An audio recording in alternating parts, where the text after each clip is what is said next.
Welcome back to the Boro Breakdown podcast with Jonny, Dana and Tom. We're the Boro podcast that gives you all your matchday chatter in a podcast. And today we've got a very special guest with us. He's an Egyptian international. He's played over 360 games professionally at Port Vale, Chesterfield, Wigan and Barnsley, and of course at the Boro as well. He's our Egyptian king. It's of course Sam Morsy. Sam, how are you doing? Welcome to the Boro Breakdown podcast. How was the injury? All going good? Expected to return on time? Yeah, all good. Thank you. Thank you for having me on. Injury's good, fully fit now. So just rebuilding, getting strong and ready for pre-season. Yeah, good. I mean, there's internationals in September. And funny enough, I didn't actually know this until I was doing my research. Like, you actually played in the World Cup in 2018, managed to make an appearance in Russia. It's a very proud moment, I'm sure of it. Yeah, no, it was amazing, to be honest. It was... It come about. It was an interesting one, really, because I'd been with the national team for a couple of years, and just as Gareth Southgate, he's selected his squad, but he's going to cut that down, isn't he? So when I was in, we was in Italy. There was a last game against Colombia, and I was told there's always like inside information, isn't there? Who's going, who's staying, and it was out of me and another player. And the other player, he played against Qatar in the first friendly, and obviously Qatar, a much weaker team than Colombia, and he played really well. So a few of my teammates said to me, look, you know, sorry to break it to you, but you're going home sort of thing. So I was like, so we're playing Colombia, and the manager was crazy on tactics. You know, an hour before the game, red arrows, green arrows, 100 arrows this way, 100 arrows that way. You know, going through every possible scenario. And in the end, because I'm getting it translated to me from Arabic to, from Spanish to Arabic to English, so it's completely lost in translation as well. So in the end, I'm in these meetings and I'm not even, taking anything in. And it was the last game. I just remember saying, do you know what? I'm just going to play my own game today. I'm sick of the slow press here, half press here, a quarter of a press there, don't press, so to play my own game. And I ended up having a really good game. And then after that game, I was in the squad. And then we've played Belgium, played really well. And then the assistant pulled me and he goes, we didn't know how good you was and and where's this player been for the last 2 years? And really it was just playing my own game, really. Obviously not negating all tactics and whatever, but just, right, I'm going to play my own game today, because otherwise it was just that confusing. And then, he's brought me on in the first game, done well, was an amazing experience. And then, unfortunately, because we didn't do well, he got sacked. I mean, have you had a chance to get a look in ever since? Is it been quite difficult as the players that have come in, they've taken your place, or do you feel quite confident of getting back? Well, it's an Egyptian manager at the moment, so he's opted to call up players more locally. Yeah, he's obviously calling up the top players in Europe, but he's limited that number. But from what I'm hearing, he's watching me, he's monitoring me, he's happy with me or whatever. So I'm hopeful if I can have a good start to the season, then I can get back in that camp September. So I'm hopeful of doing this. Yeah, I mean, it'd be great for you to get back in, especially with the Euros coming not the Euros, the World Cup coming in next summer as well. But let's take you back, Sam, and on this podcast with guests, we take guests back to the very beginnings, starting things off, playing youth development football and making their way through with the academy. And you started off at Wolves, right, and then made your way through to Port Vale. So how did you get into football and how did you become aware of those interests? My brother was 3 years older than me. So growing up, wherever he went, I went. So when he was playing football at 8, 9, I took along with him. My mum rolled a ball, he played with me. And then he was at Wolves as well. And when he was under 10s, I was under 7s. So when he used to go to Wolves, I used to go with him. And then as soon as I was under 7s, I got signed by Wolves. And then I was there up until 16s. There for a long time, really enjoyed it there, hometown club. And it was unfortunate, really, because it was one of those moments where, you look back and reflect when I got released at 16. I was really dedicated and loved football and whatever up until probably the scholarship year, where started going out, started using my older friend's ID, started whatever, completely just, not love of football went, but some players it happens at 19, 20, but mine happened quite early actually. So I started to do that. I didn't get a scholarship at Wolves and didn't deserve one, to be honest. I remember that year, the academy director, Chris Evans, he kept inviting my family into the office, saying, listen, you know how high regard we have for Sam, but come on and whatever. But I just didn't at the time have it within me. And he was like, so when I got released, he said, listen, you should change club, you should live somewhere else, grow up a little bit, mature a little bit. And then that's when I went to Port Vale. That was under Mickey Adams. And that was certainly a maturing period in my life. Yeah, absolutely. When you said about maturity, and did your mentality change in that time? Did you feel like you were becoming a lot more dedicated to your game? And when you did eventually make your debut against Lincoln, how was that for you, your family and your friends? Did you enjoy the experience? Yeah, it was one of those. I had to grow up really because, a lot of my friends got scholarships. I probably should have got one. I was good enough to get one. I should have got one, but let myself down. I remember the family's there, everyone's crying. And at that time, it's heartbreaking, isn't it? My mum's saying to me, you have to think of a different job you're going to do and all that. And I was like, wow. Like in that one instance, you think, right, that's it. I'm not going to be a footballer now. So I went to Port Vale, obviously had to grow up. Probably still took me another good 2-3 years because, again, my mentality, I went down to Port Vale thinking, oh, no, I'm from Wolves.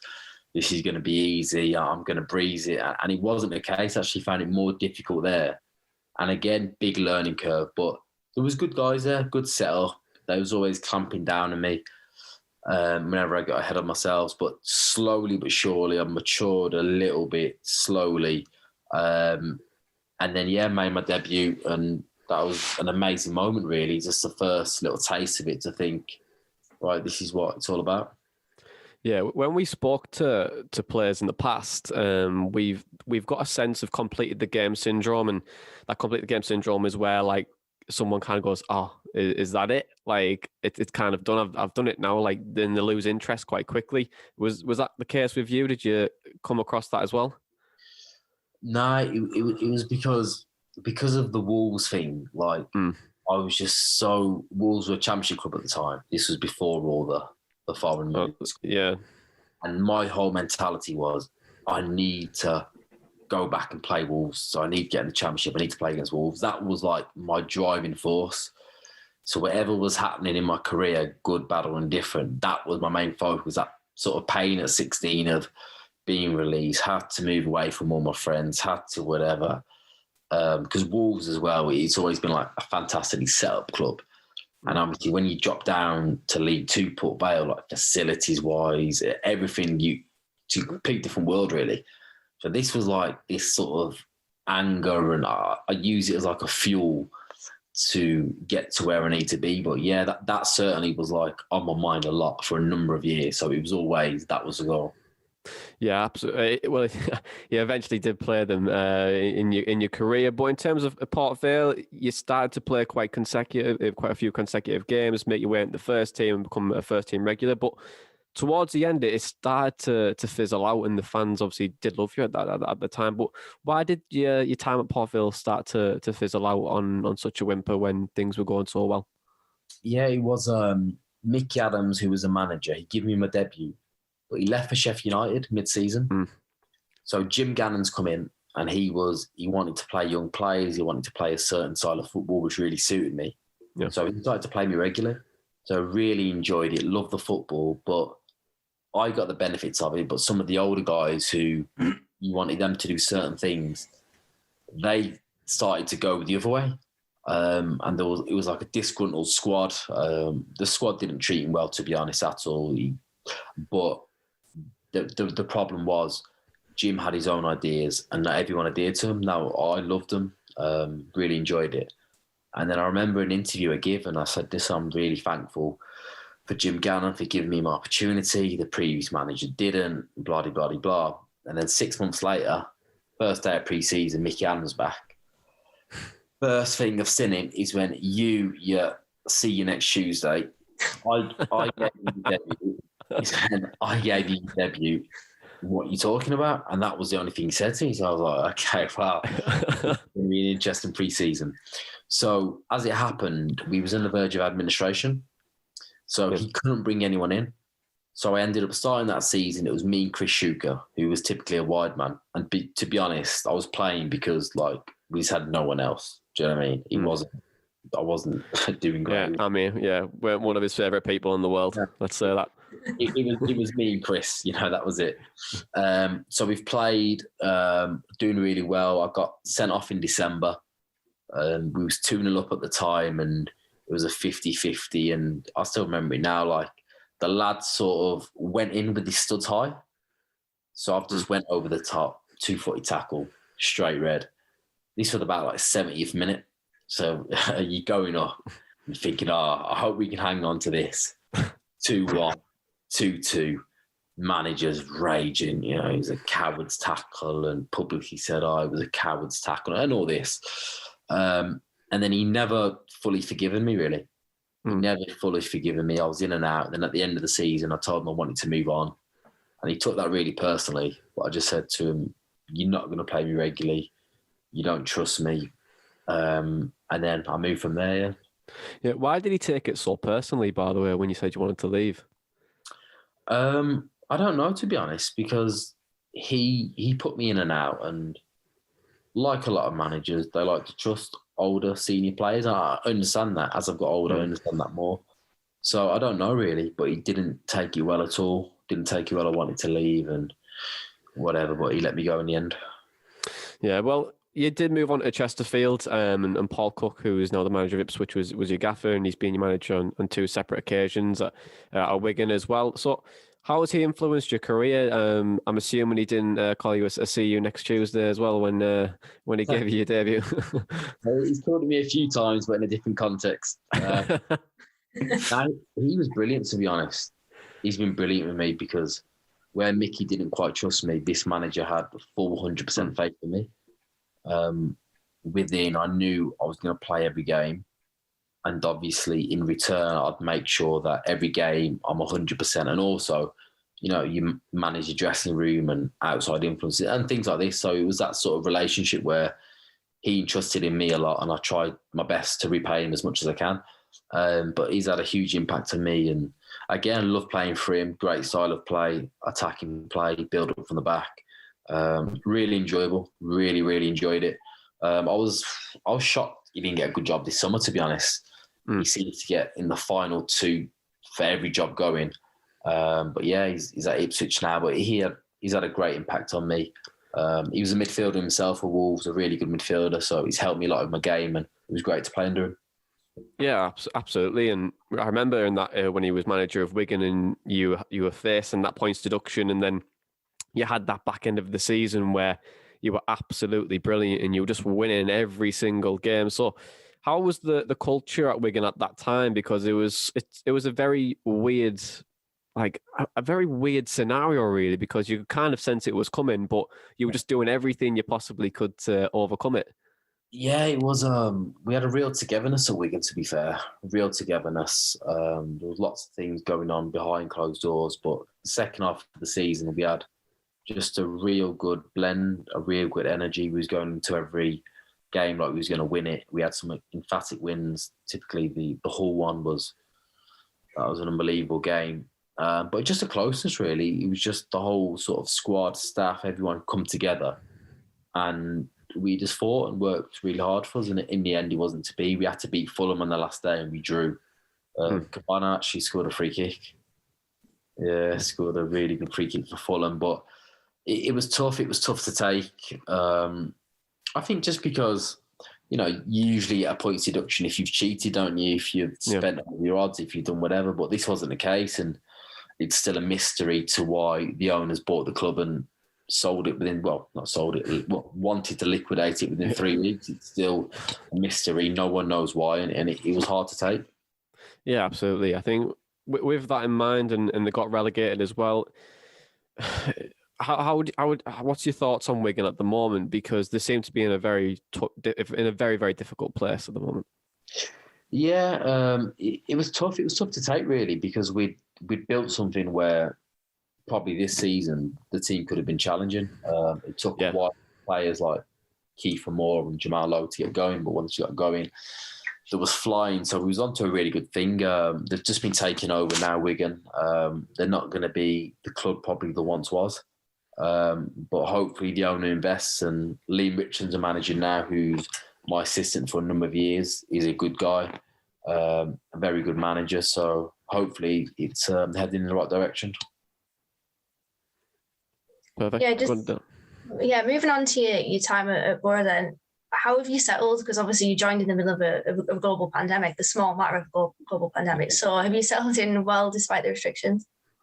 Yeah, I've enjoyed it, to be fair. I've enjoyed my first season. I come in and I was a little bit unwell. And then when I started to probably be in my best form of the season, I got injured.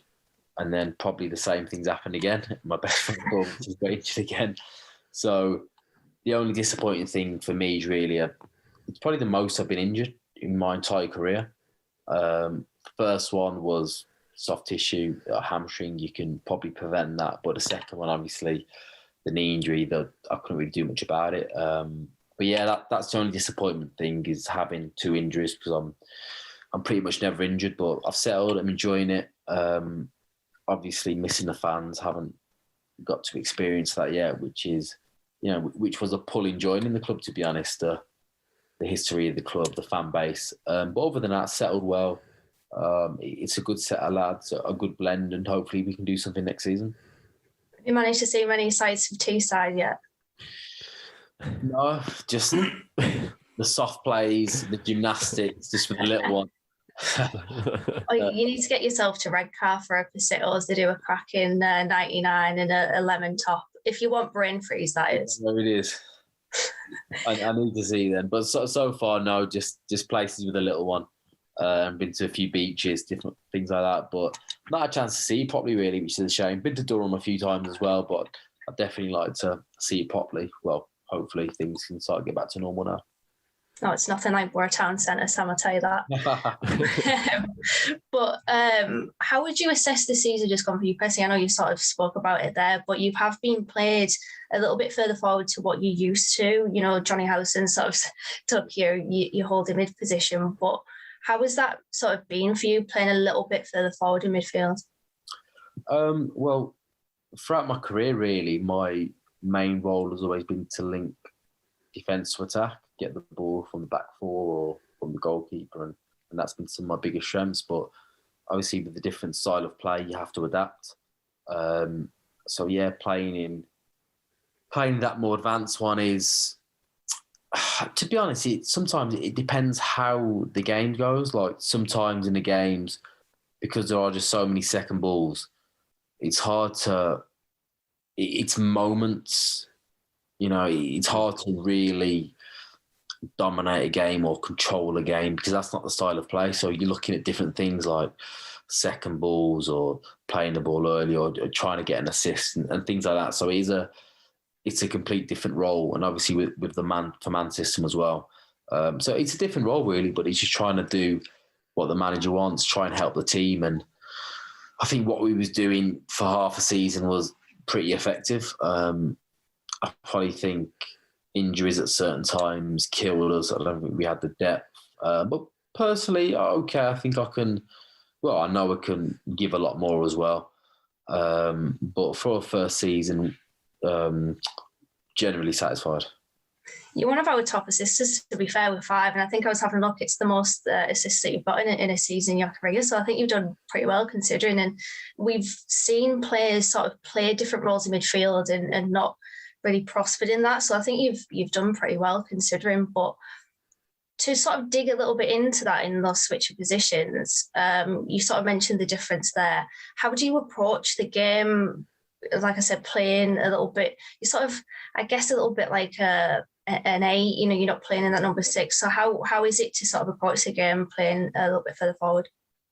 No, it's a completely different mentality, really. Because when I was at Wigan, I was particularly close with Anthony Barry. He's at Chelsea now, a coach, and his messages towards me before the game was, right, I want 90 passes, and we'd go through video analysis. This is where I want you receiving the ball, these are your passing options, whatever. So you're always thinking that.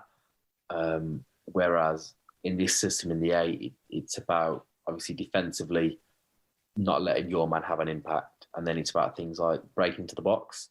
I've had some good chances this season as well. I think I should have probably scored a few more. But yeah, it's about advance. Can you get close to your front man? Like the manager typically, he's always wanted the target man, hasn't he? So when we do go long, you can be on the second ball straight away. So it's just things like that, really. A lot of it's second balls, just making sure you're really reactive onto the second balls, and just different areas of the pitch as well. When you're playing in the six, you're receiving the ball a lot deeper. Your passing options are different. The pitches are different. So it's just trying to do that really, and trying to obviously think about the game plan and where we can be effective, and depending on what players we've got on the pitch, what we can do. In an ideal world, would you prefer that number 6 role? Probably, yeah. I think that's my natural position. I think that's where I feel best at. And I think some games when he's played me and Jonny as a 6, I've liked that, but I don't mind really, as long as I'm playing. That's the goal. And if I'm playing, to try and affect the game really, like you said, in moments, in assists. Hopefully, I get more assists next season. But yeah, it's moments really. We're never going to really be a team which dominates the ball and you have 80 passes, but in moments you have to affect the game. Yeah, and in terms of your game specifically, you have quite what I would say a passion-fueled aggression to your play. Where does that come from? Because, we've spoken here for a little bit. You're very sort of down to earth and soft-spoken, but on the pitch, I think it all comes out, does it, all that passion? So where does that come from? I feel like a shit house is the best word to say it, probably. Oh, you've said that a lot, yeah. I think it's just a competitive streak, really. Just a competitive streak. Me and Tab always laugh about it. Like I said to him, no, it's a controlled aggression. And he doesn't think so, so we have a laugh about it. But I think, I don't know, it's like when I speak with friends or family members, and like I say, like the last time I got red carded must be like 5 years ago. Literally 5-6 seasons ago. Obviously got red carded this season but rescinded. Same 2 years ago, again rescinded. So my actual last legitimate red card was like 6 years ago, and that was 2 yellow cards. So I think sometimes people think, he looks out of control or he's gonna get sent off, but I think that's a little bit of a myth, to be honest, because I feel anyway I'm in control. Like even the Alan Brown incident. You did well there, to be fair, Sam. Well done. You got Alex Neil sent off as well. Yeah, but I mean, it was bizarre, really, because he's had a little niggle. I've had a little niggle with the arm, and then he's kicked out. And I just remember at the time going to the floor, just thinking like, why have you kicked out? Yeah, there was a little bit with the arm, but I wasn't, elbowing him aggressively in the face. It was just a little whatever. And then subsequently I got brought off at half time that game, and I was just a bit, I was annoyed at it really. Just because obviously I knew I was in control. And from then I'm in complete control. But obviously the manager was a little bit wary, and he thought I might be riled up and might get sent off. But yeah, I just think it's a little bit, I don't know. I certainly feel I'm not going to do anything stupid. I'm not going to whatever, but it's just the perception I've got. Well, you are a very Neil Warnock type player. I think a lot of people have said that in just on Twitter in general when we've spoken about you. And he called you a gem the other week in the press. So what has it been like working under him? What's the dynamic like between the two of you? No, really, really enjoyable. I get on really well with him. Again, I think there's a perception of him, but he treats people really well. You can speak to him. Probably a little bit different to what you'd expect, to be honest. If ever you used to have a problem, you could speak to him personally, and he'd help you with it. So it's been really enjoyable. He's obviously got a lot of promotions on his CV.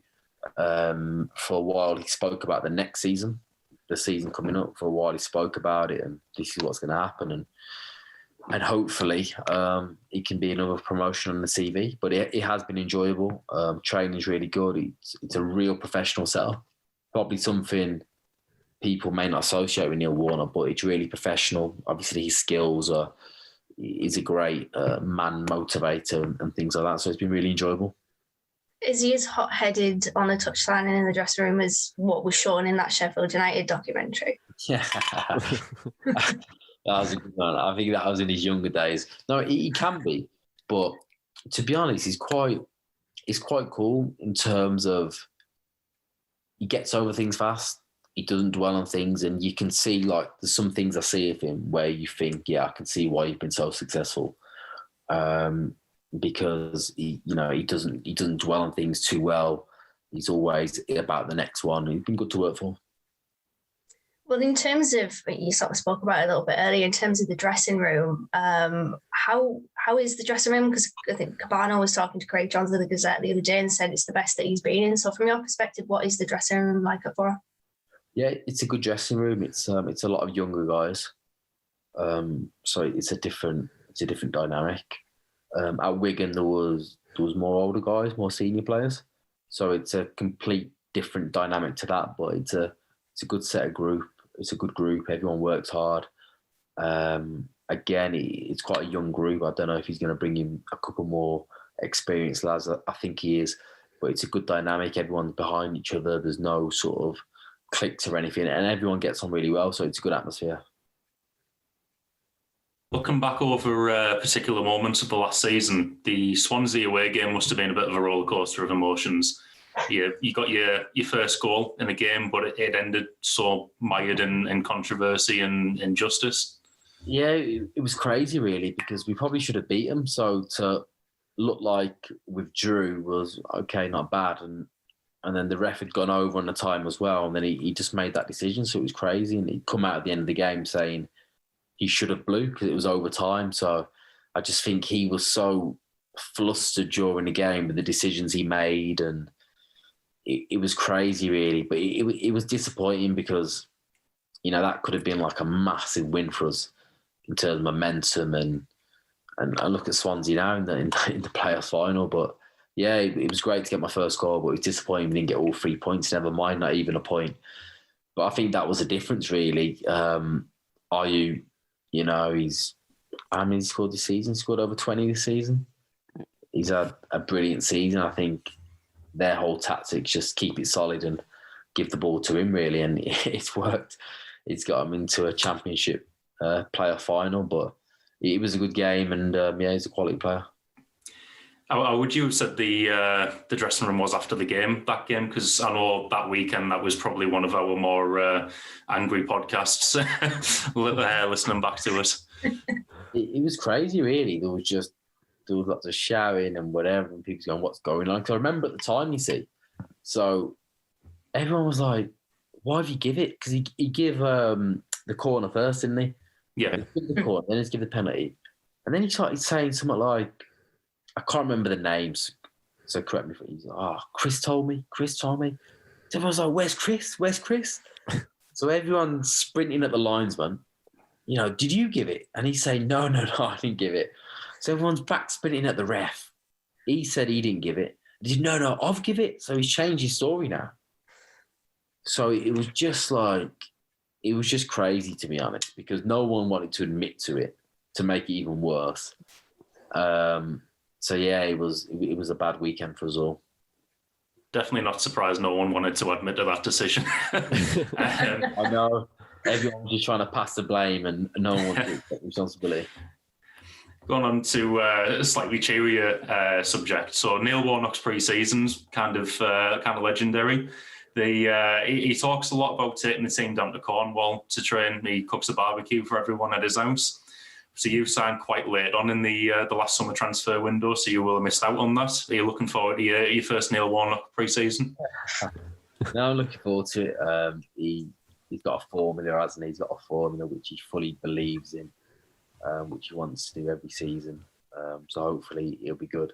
Hopefully it'll be some good fun, good team bonding. And it looks like we're going to have quite a few new players in as well. So it'd be good to get everyone in together. I think it is important having having a good dressing room and hopefully to start something good.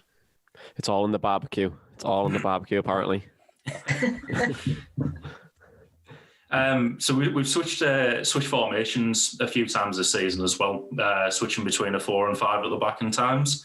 Do you have any preference in the formation we've been playing at parts this season?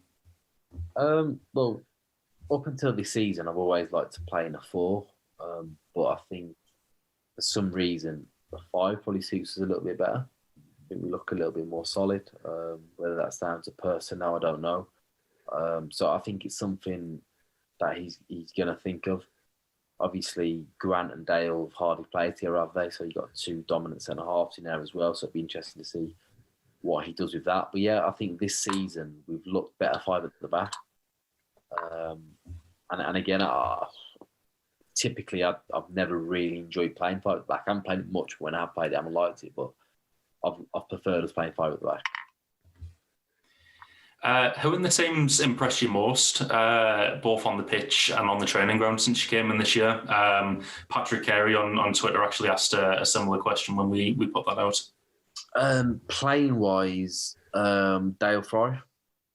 Dale's impressed me the most because, you know, you look at him and you think, yeah, he's got everything. He can defend. He's got enough pace. He's got a good passing range. He wins everything in the air. So he's really impressed me. And Duncan as well. Duncan Watmore's another one. Just because of what I thought I was going to see to what he is. I think he's gone away. He's worked at his game. And you see like different crosses and shots. They always seem to fall to him. So I think he's very instinctive. And I think he's worked on that, to be honest. It is instinct, but I think he's worked on that. And he snuffs out goals. And he's got really clever movement. So it's good for a midfielder to play, it's really good. On the training ground, I'd say Yannick's impressed me the most in terms of someone who is obviously played at the highest level, got a big move, played numerous times in the Premier League, but still that hunger and that desire and really model professional, really. So he's definitely the player who's impressed me in the training ground the most. On a similar note, is there anyone you think on the pitch we maybe haven't seen the best of yet and who we should be looking out for next season? I think who haven't we seen the best of? I mean, who could probably give you the most money to bribe for this answer, to be honest? No, actually, I'd probably say Fish, because he's come in quite late and he's had 1 or 2 injuries, but he's a really good competitor. He's a really good player. He's solid. He's good in the dressing room. I think he's going to impress people this next season. Definitely have to agree with that. I think he's probably still got Todd Cantwell in his back pocket from his debut, I think. Well, that's what he can do. I think 1v1 is really aggressive. He's really good, and I think that's his game. Who would you say the biggest characters in the squad are?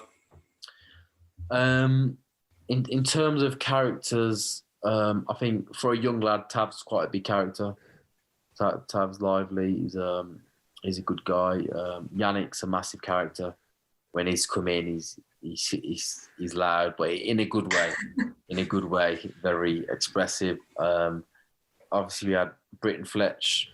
They're two big characters, 2 cool guys. Not overly loud, but big characters. I think this season, certainly when I was signing for the club, that was one of the big reasons. Really, seeing them 2, I thought, right, okay, 2 proven goal scorers, so good characters and good players.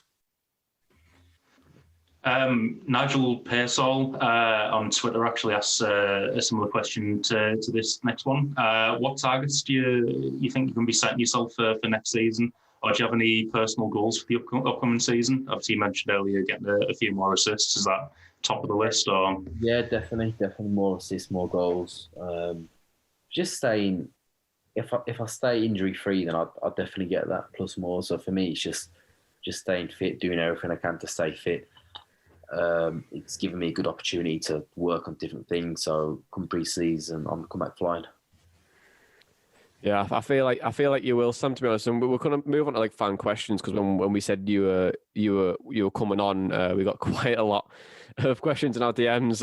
We whittled a few down because some are quite similar. But before we go on to that, Fletch could potentially move into Watford. Obviously, yeah, you probably won't know much about it, but it's a great move for him, surely. Unbelievable move, yeah, unbelievable move. I feel sorry for Fletch, to be honest. Yeah, because he's had his injury. He'd come in and for a couple of games he was great when he played Huddersfield. Where did he play? Reading away. Someone else, can't remember. And he played really well, and it was like, wow, okay. And then he got injured, didn't he? He felt something before the game, got injured. Then after that, we didn't see him again. But again, really nice guy, really humble. Gets head down, works hard. And if that comes off, then that's an amazing move for him, isn't it, in the Premier League? Yeah, absolutely. Absolutely. I mean, everyone wants to play at the top, but in terms of Brit, I know it was very similar as well. Injuries. Yeah. I probably, from a fan's perspective, I don't think we played it with strengths as much as what we probably could have. I suppose is his movements about anywhere? Do you think he could move somewhere? I don't know, to be honest. Brit again, though, really, really nice guy. Really nice guy, quiet guy, laid back nature. I think. Like, I think he got like a bit of like some unnecessary stick. Massively. Yeah. I mean, in my area, there's a lot of Middlesbrough fans, and first person when I talk about is Brit. Yeah, and it's like, I don't know. I think he was a big money signing, and people want to see this. This animal, don't they? And this, this raging bull, but that's just not his nature. It's not him. He needs players behind him playing in a way, that sort of service to get the most out of him. If you don't give him that, it's going to be hard for him. So he could go into a team and do really well, stylistically, if it's right. But I think obviously he's been here a couple of years. He had so many different managers. But again, good guy. He wasn't for the want of trying. Good guy. I think there's a bit of a misconception about him, in my opinion. I've only got nothing but good things to say about him. Yeah, well, it's absolutely, it's probably absolutely 100% true. To be honest, that the misconception is definitely there. But then also playing the strengths, we've mentioned it quite a lot on the pod over like the last year that it probably it's not really being his fault at times, because when he first came in, it was Gary Monk, and then it moved to Pulis, which a striker probably doesn't get a touch under Tony Pulis. So I mean, he's done fairly well with that one. Then obviously with Woodgate and then with Warnock as well. So it's been quite difficult for him. But we'll move on to fan questions. And Danny Beermore said, "What's a typical day in your football life playing for Boro? Like your daily routine? Do you have any superstitions?" No, not superstitions really. Just habits really. Typical day, you'd be in for maybe 8:45, 9. You'd be half an hour to 45 minutes in the gym. You'd do your pre-ab, your activation work, little bits of strengthening work. Then you'd be outside 10:30, typically 10:30 start. You train for maybe an hour and a half, do whatever sessions, usually like passing drills, possessions, games. Then there might be patterns of play, different things like this. And then some people will maybe practice finishing or passing or individual things, whatever they need to work on. And then typically you'd have lunch at 12. Then at 1:30, you'd be, depending on what day it is, if it's like typically a Monday, Tuesday or Thursday, you'd be back in the gym. Everyone will have their own program. So whether it's strength development, power development, speed work, whatever it is, they're individual programs, and you will have people to assist you with it. And then you're probably done around 3-4, and in that as well, you can obviously get treatment, soft tissue or different things like that. On a Friday, typically it's a shorter day on the way to the game. So, but still an emphasis on the gym, but it'd be more like stretching, mobility, making sure you're fresh for the Saturday. So typically they're the days. On the next question of it is from Charlie White, and he said, "I'd love to know how you felt about the club before you signed. What were your ambitions with the club over short and longer term?" Well, it's a massive historic club, hasn't it? There's legendary names who've played for the club. It's a huge club, and obviously with this manager there as well, he's got a track record of promotion. And typically Middlesbrough has always been top champ Prem, hasn't it? Always, you know. So when you go to Middlesbrough, there's a demand to be up there, and I'm sure when the fans get back, we'll hear the demands from but yeah, so like going in, it was, you know, it's a huge club. It's something I wanted to be a part of. And yeah, I'm looking forward to having the fans there and hopefully being at the right end of the table. Yeah, on the fans, to give you a disclaimer, it's very emotional. It's probably the best word to say, to be honest. I mean, like it's passionate, yeah, passionate and emotional is probably the two words we can probably say about that. But you'll probably find out in a few weeks anyway. So, but on the next question, Charlie, who's on Twitter, he said, with Warnock expecting to bring in another 8 players this summer. I don't know how Charlie's got the 8 players like, but must be ITK. But how hard is it to get to gel as a squad with so many new personalities joining and preparing for a promotion push? So if we were to bring in 8 players, Sammy, how hard is it for a squad to gel and with so many new personalities? To be honest, it just depends what characters. Like, everyone's different. There's some people who, for example, like Yannick or like Cabano, you know, you probably chuck them into any environment and straight away they'll be at home within day 2 or day 3. But it just depends person. Some take a lot longer. And then it's obviously your family settling in the area, your kids settling in the area. So there's all these external factors which play a big role. Obviously, the quicker the signings are done, the better. If you can get them on the pre-season, if you can get them on board, whatever, it's a lot better. Now, typically in football, a lot of the time they seem to happen late, don't they? So again, it's just the characters, and then it's up to the team to make sure the person's settled, that they're enjoying themselves, and hopefully quit, really. But, you know, like with anything, if you bring in 8 players, you know, the stats will tell us a few will settle in quickly, do well, a few will be okay, and a few may struggle. That's just the reality of it. Now, if we get all the lads who settle in straight away, hit the ground running, then amazing, but it doesn't really work like that, does it? You've mentioned Yannick quite a lot. Do you feel like he's going to be quite a big miss in the dressing room, because he's definitely a big personality online as well? Yeah, no, I really enjoyed Yannick, to be honest. Really enjoyed him. I just think the hunger's still massively there. Even not that he's old, but we'll cut that bit out. He's hit heights in his career, hasn't he? Like, he's 30 million moved to Everton and whatever. So maybe being at Middlesbrough was a step down to that. But like, you see his motivation and how he trains and his passion, and he's really impressive. Yeah, loves the game of Uno as well, and so does Cabano, apparently. Yeah, no, he loves it. He loves it. He's competitive, so he loves all them games. But he's been good to have in the dressing room. To be fair, I've enjoyed him. Yeah, I mean, he loves his curry and chips as well, Dennis. So, I mean, as soon as you get that date sorted, it'll be fine. But a couple of last questions. Is one from Jack, and he's on Instagram, and he said, "Who inspired you to play football?" Growing up, it was probably in my area. A lot of people played, and I had 3 older brothers as well. So we were generally just getting into that, really. And then I found an enjoyment. I liked it. I was quite good at it as well when I was younger, and it just continued, really. And then it's obviously Wolves, going to watch the games. I'll always remember, you know, watching the likes of Paul Ince, Alex Ray, Colin Cameron. You know, these were the players back then when I really started to get into it. And just developed, really, and just enjoyed it. But it was probably not bringing at Wolves. A lot of my friends played, and being in the academy was a big thing. Absolutely. And then the final question from the fans is just Lockie McIntyre. He says, "Who's the funniest person at the club?" I feel like you can take your own title if you want, Sammy, or you're going to give it to someone else. The funniest person at the club. Who's the funniest person at the club? Probably in different ways. I find Mendes really funny, because he's quiet, but he just comes out with his one-liners. So Mendes is funny. Bowles is funny as well. Again, doesn't mean to be funny, but he's a good character, and I find him funny as well. Yeah, he's got that fantastic smile as well. But we've got a couple of closing questions for you, Sammy. One is, after your career, this is obviously premature, of course, but what does the future look like for you? Is coaching something that you probably want to get into, or are you happy to ride off in the sunset?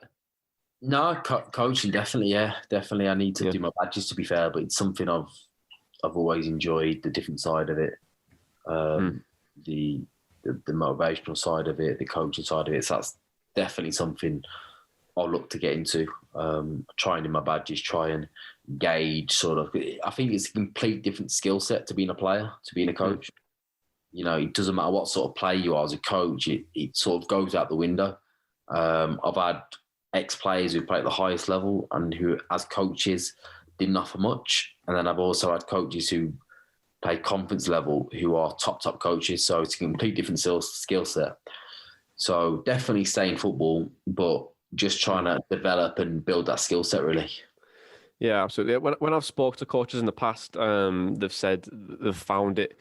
They kind of make a choice between youth coaching and adult coaching. Do you feel like adult coaching might be the route you want to go down?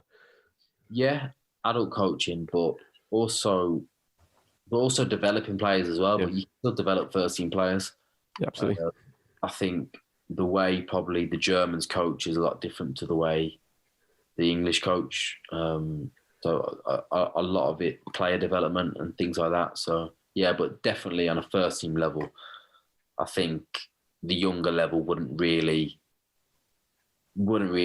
get me going, to be honest. So, you know, you definitely go at first. Patience. It's just patience, you know, like everyone trying to run after the ball and like there's no positional play. Yeah. I understand exactly what you mean on that one. But I mean, you've got Neil Warnock there, you've got Paul Cook as well. So I mean, the two very experienced coaches, so I'm assuming you'd be in the DM straight away as soon as I mean, if you want to get the coaching badges to give you the answers. But one final question. It's from the players, and we ask this question to everyone that comes on. But from the players that you've played with so far in your career, what is your 5-a-side team and 2 subs? You can have 2 subs if you want. Okay. What, with the goalie or without a goalie? With the goalie, so it'll be 1 goalie for outfield players. Goalie, I'd go UC Askelainen. Okay. I played with him till the end of his career, but such a competitor, you know, such a professional, still really good with his feet, really enjoyable to play with him, because at the time at Wigan, it was the manager wanted like total football, so the goalkeeper didn't want him to kick it. So he was really good in there, and really enjoyed him. Centre half, I'm going to go... I think I'm going to probably go Dale. Okay. I think that much of him, really. I just think I was going to say Hagazi. He was really good to play, but no, I like Dale, because Dale's only so young as well, isn't he? But he's very professional as well. I think his mentality is probably what impresses me the most. Not mentality as in this screamer or shout or whatever, but just mentality as in just this quiet confidence where he knows what he's doing. He's got a vision. So I'd go Dale. 2 midfield, I'd go first one, Reece James. Yeah, baller. I played in midfield with him for half a season at Wigan. He's an amazing player. I mean, it was funny, really. I'll always remember we'd signed him on loan and he was only 18, and he's come in as a right back. He's come in to be a backup right back, because our right back just couldn't play over the season. And I remember I come in a little bit late from the World Cup. And as I've come in, the players were saying, wow, he's going to play for England. He's going to play for England. And I was like, you know, it's a bit of a premature opinion, you know, only a few weeks in, but his quality straight away was just amazing. Amazing quality. Very humble, worked hard. So Reece James.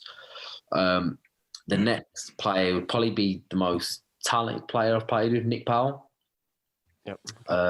Very, very talented player. Can use both feet, powerful, good in the air, quick. You know, had absolutely everything. I think when he went to Man United, someone said he was going to be a replacement for Scholes. You know, that's how highly they thought of him. Obviously, he's had a lot of injuries, a lot of serious injuries, a lot of serious knee injuries, which slow you down. Even now, to be honest, I think he could play in the Premiership. In my opinion, he could play in the Premiership. Yeah, he's without a club, I think, at the moment. I think no, Stoke. Still at Stoke. I was just I was a bit unsure if he was out of contract or not, but No. He still has, I think he's got a year left still at Stoke. But again, top player. Then up front, I'd probably say Mohamed Salah. Has to be. Yeah. No, Who's that? He was sensational player, world class. Amazing. The criticism he gets is, one goal off Golden Boot, he's still underappreciated. Maybe it's a case, isn't it? Maybe if he moves on, maybe he'll start getting the recognition he deserves. I mean, what's a bigger move than Liverpool, or really? Like, you're at the elite of the elite, really. I think there's only who can you say is bigger? Do you know what I mean? Than those type of clubs, like a Real or like a Barca, maybe. That's it. City, mate. Obviously, it's Paris Saint-Germain, like that sort of. There's probably only them 4 clubs, isn't there? But maybe he'll say, I don't know. So him there. Next player, I'm going to go Gary Roberts. Yeah. I played with Gary a lot. I played with him at Chesterfield and at Wigan. I played with him for years, really. I played him 4 years. But even last season at 35, he was still putting in some really, really impressive performances at 35 years old, and top player, really, really good professional. Not in a sense of Mr. Professional, but in a sense of great to have around the place. Really enjoyable and good to have. Yeah, and you can have one more player if you want one. If you don't have to. Pick yourself. No, I'll pick myself. Last player, I'd go for. I'd probably go Kiefer Moore. Kiefer Moore. Yeah, Kiefer. He first half of the season he had a slow season. Then second half season he was absolutely unbelievable. He moved to Cardiff. I thought he was going to get a Premiership move again, because again he's 6'4", he's fast, he can finish, he's got a great touch. He's a top player, and I think he won't be long before he gets a good move to a Premiership team. Yeah, absolutely. I mean, we were heavily linked with him for the majority of that summer, and then obviously he got the move to Cardiff, and he's done very, very well there. But I'm assuming the team name is probably the Sam Morsy Express, since we've already created the Express train now, and I feel like there's a lot of fans on there. So I mean, there's a lot of fans that probably want to hear your story over your career so far. I know we didn't really touch on Barnsley too much. I know you did the spell there, but did you enjoy the spell at Barnsley? Yeah, loved it. Loved it. I was there for the first half of the season, and really memorable time. Really enjoyed it under Hecky. He's interim manager at Sheffield United at the moment. Had an amazing time. I was close to signing, actually. Signing. But unfortunately, the owner was in hospital at the time. He was seriously ill. So we just couldn't agree. Like, everything was sorted, but we just waiting to agree. So as I said, I was there for 6 months. I think we were 8th in the league at the time. We had a great team. You wanted to sign, was close to signing, then it didn't happen. Then obviously went back to Wigan, and obviously Barnsley fans always give me stick to this day. Oh, you went for the money, you went for whatever.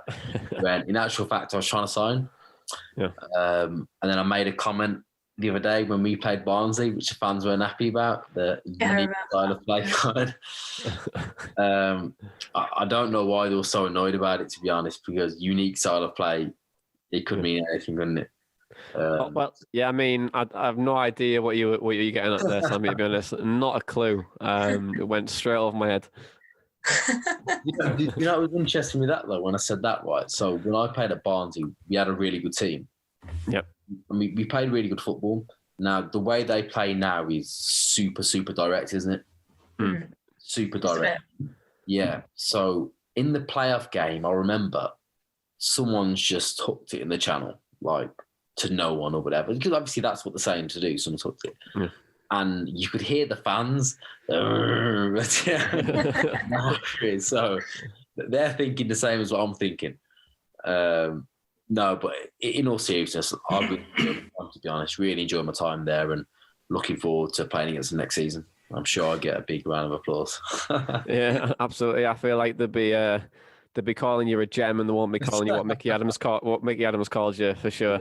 But no, it was obviously a good time at Bantam. So I'm glad that you enjoyed it, and you did go back to Wigan in the end, and obviously you did come on to Middlesbrough eventually. But Sam, thank you so much for joining us. I really appreciate you coming on and giving us your time, especially when you're in the off season as well. And I wish you all the best for next season, your career now at Middlesbrough, and if you ever choose to move on with that as well and moving into coaching. So really do appreciate it. No worries at all. We're all aboard the Sam Morsy Express. I'm absolutely the conductor for that. So don't worry about that. But Sam, thank you so much. Guys, if you've been watching the podcast on YouTube or listen to us on our Apple Podcasts or the podcast apps, thank you very much for joining us. And don't forget to give us a 5-star rating on Apple Podcasts as well. That helps us get found and other Boro fans find us too. But this has been the Boro Breakdown Podcast with Sam Morsy, and that was all your matchday chatter in a pod.